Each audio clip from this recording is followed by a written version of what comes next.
Oke, assalamualaikum warahmatullahi wabarakatuh, sahabat trader analisa. Sekarang saya ingin memberikan syarat-syarat setup CP1 yang telah diajarkan oleh guru besar kita, yaitu Cikgu Zul dan Cikgu Baha dari Malaysia. Tentu kita wajib untuk mengembangkannya. Setup tersebut yang sering saya gunakan dan saya ucapkan kepada Cikgu Jul dan Cikgu Baha ya. Semoga mereka diberi panjang umur dan kesehatan badan jasmani rohani, juga diberi banyak rezekinya. Maka dari itu kita juga wajib untuk mengembangkannya, di mana setup tersebut ada syaratnya. Syaratnya seperti apa? Untuk CP1 syaratnya itu harus ada yang namanya new high ataupun new low. Bagaimana bentuk new high dan new low? Di sini saya gambarkan visualnya dulu ya. Visualnya kita dari CP1 cell harus ada yang namanya new high. Ingat, CP1 harus ada yang namanya new high ataupun new low. New high untuk CP1 cell, new low untuk CP1 buy. Dan di sini saya contohkan untuk CP1 cell, di mana ada high ya, low, new high ya, dan low ini wajib ngebreak low di sebelahnya, low, dan kita cari entry di area sini untuk sell. Nah, jika dilihat teman-teman yang suka pattern setup seperti HNS ataupun QM ya, tentu tidak jauh beda sama setup ini. Di mana letak CP1-nya? Letak CP1-nya berada di sini.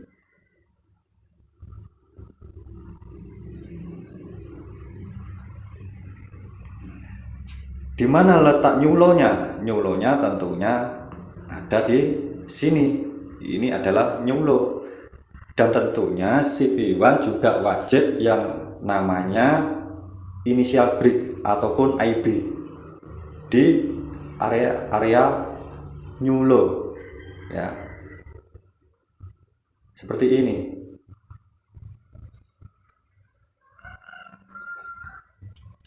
Wajib yang namanya ada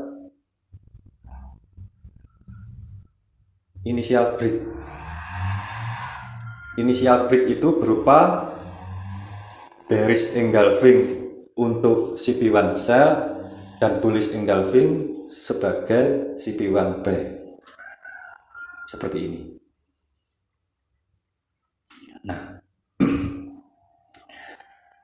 tentu CP1 ini wajib di break oleh candle bearish, di break oleh body ya, seperti ini. Wajib di break oleh bodinya ya. Jadi ini wajib di break oleh bodinya. Maka dari itu kita ukur pakai Fibo ya. Body yang nge-break di level 100 dan level 0 di shadow paling atas ya, di shadow paling atas ujung high. Nah, wajib seperti ini cara pemasangan untuk Fibo-nya ya. Mudah-mudahan teman-teman bisa paham ya dari sini. Sebentar. Jadi harus ada yang namanya ya new high, high, low, new high, new low. Low yang terakhir ini harus nge-break yang namanya low pertama. Jadi high, low, new high, break low, retest, entry, sell. Seperti itu. Jadi kita pasang Fibo, sama di shadownya paling di sini lah. Kita pasang shadow Fibo-nya seperti ini. Nah, ini pengertian tentang CP1 sell, wajib ada new high. Gimana penampakannya di candlestick di market seperti ini ya, saya gambarkan ya, sama dari sini lah ya, candle bearish ini ya, high ya, low ya, high ya, dan break low ini. Yang break mana? Yang break ini. Nah, kita taruh sini aja dulu. Coba saya besarkan ya, supaya teman-teman lebih paham ya. Saya besarkan. Di sini high pertama di break oleh high kedua, berarti new high-nya ada di sini. Saya kasih garis-garis horizontal. Nah, high-nya di break di situ ya. Jadi di mana letak new high-nya? Letak new high-nya ada di sini. Letak high-nya ada di sini. Di sini.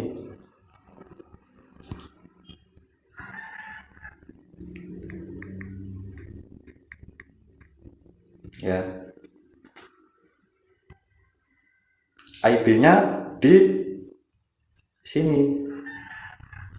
Ini ke IB CP1. Jadi CP1-nya ada di sini. Dan IB-nya tentunya ada di sini. Ini yang namanya IB, initial break. Ya. Initial break. Mudah-mudahan teman-teman bisa paham ya. Nah, itu IB-nya, initial break. Itu wajib.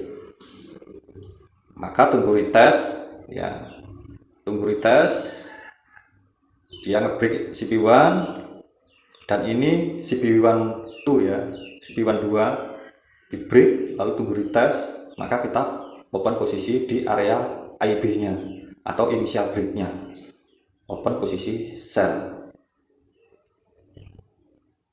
Retest kita open posisi sell, kita ukur pakai Fibo.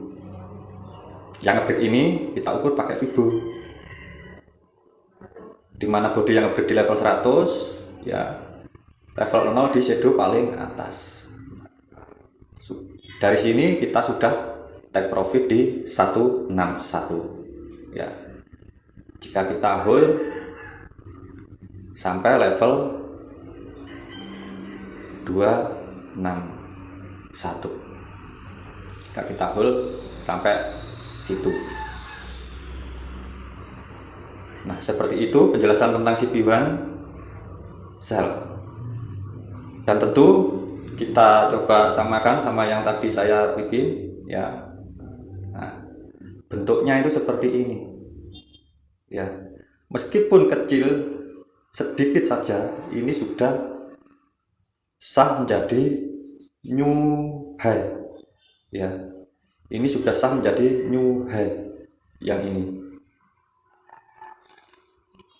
ini sah menjadi new high. Penampakannya seperti ini jika visualnya ya. Ini pemahaman tentang CP1 sell. Harus ada yang namanya new high dan IB. Ini menurut Cikgu Jul dan Cikgu Baha wajib ada itu, tapi kita juga harus mengembangkan setup tersebut dengan cara backtest supaya teman-teman bisa analisa mandiri. Nah, sekarang saya ingin berikan contoh yang CP1 buy ya. Nah, ini aja, ini CP1 buy.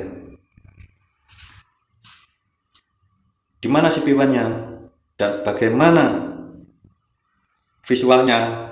Sekarang kita langsung coba gambarkan di candlestick-nya. Dari atas ini ya, saya gambarkan ya. Low ya, high, new low, high harus ngebreak high pertama ya, harus ngebreak, cari retest. Di sini ada IB ya, di sini juga ada demand, tinggal pilih, kita tunggu retestnya umpama di sini, lalu kita entry, lalu buy seperti ini. Nah, gambarnya seperti apa? Coba kita tarik ya. Nah, seperti ini. CP1-nya tentunya berada di sini. Ini berada di situ. Nyulonya berada di mana? Nyulonya berada di sini. Ini nyulo. Ya, IB-nya juga berada di sini. Initial break.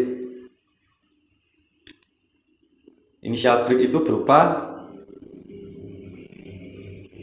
bullish engulfing untuk CP1 buy, bearish engulfing untuk CP1 sell. Oh, sebentar. Saya ganti warna dulu biar enak dilihat. Nah, seperti ini. Jadi ya, ini CP1 terbentuk new low ya, low, high, new low, break high, retest, entry. Maka kita ukur Fibo-nya di sini.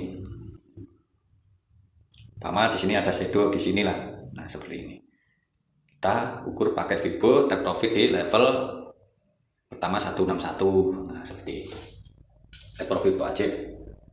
Bagaimana dengan di candlestick-nya? Nah, seperti ini. Tadi sudah kita lihat ya. Di sini ini karena doji ya, saya jadi marking di sebelahnya juga biar kelihatan ya. CP1-nya berada di sini. Saya ganti warna. Nyulonya berada di mana? Nyulonya tentu ada di sini. Dan IB-nya juga berada di sini. IB. Ini sebenarnya tempat untuk entry. Berhubung di sini ada yang namanya demand juga yang fresh. Dilihat dari sini ini demandnya fresh. Tidak untuk kemungkinan, maka cuma sampai di sini. Ya, mengambil yang fresh dulu sebelum mengambil yang fresh di bawahnya. Maka kita ukur ya, setelah kita lihat high, low, high, new low, high di break, terbentuk CP1, maka yang break kita kasih yang namanya level 100 di body ya, yang break, dan shadow level 0. Nah, ini yang break ya, ini CP1 ditaruh di sini. Nah, meskipun kecil, tapi jika break body misal seperti ini ya, nah ini kan kecil sekali, meskipun ini nge-break body, tapi ini sudah sah break CP1 ya. Setelah itu kita tunggu retest ya, tunggu retest dari sini ya, high, low, high, new low ya, break high, retest, entry, buy. Maka kita lihat apakah sampai profit di 161 ya.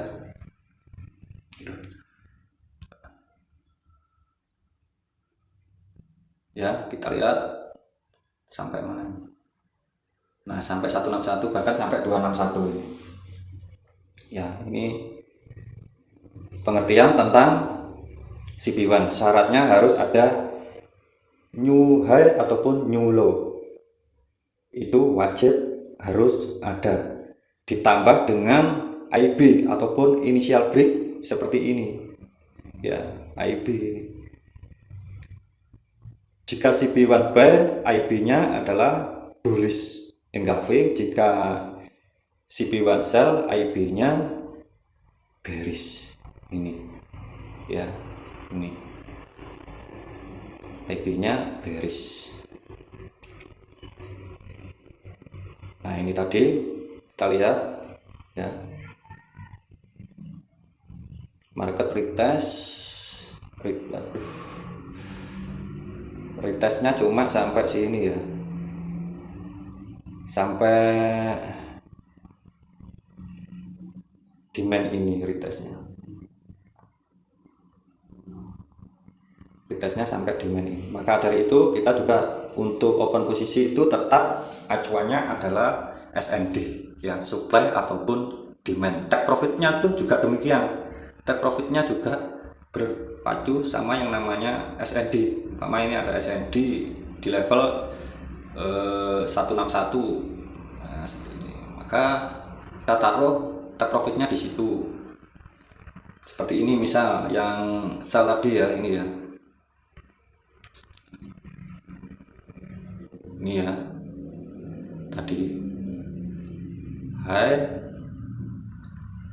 low, new high, new low break